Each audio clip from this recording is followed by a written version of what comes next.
अरे खीरा बाबा नहीं भैया हेलो बात हुए लेकिन हम चाहता नहीं कि एक बार भैया से जयकारा ना बोले, खाली माई बहन दीदी लोग बोली लो। देखा था कि ई लोग ज्यादा तेज आवाज में बोला था जाके भैया से। एक बार कंपटीशन हो जा भैया, एक बार भैया लोग जयकारा ना बोले, हाई झांसी की रानी सब जयकारा बोले।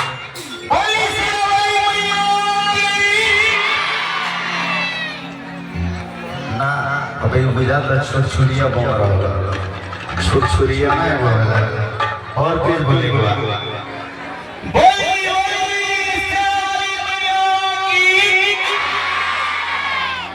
ए भैया लाज बचा लिया जाए।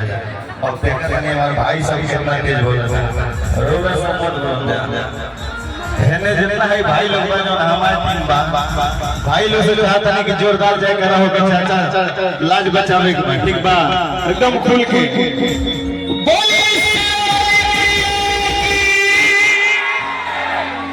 आई देख लीजिए। भले ही जब संख्या ज्यादा बता हो लेकिन है लोग तेज बोला था ना टीचर ना।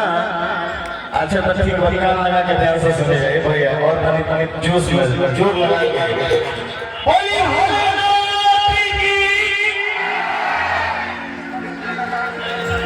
आई ठीक बना आई फिर से हां कि आई रू बोले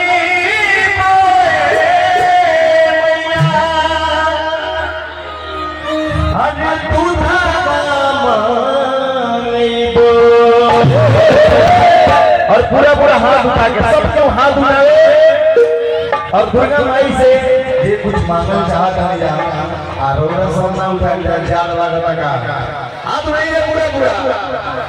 अरे आई रूप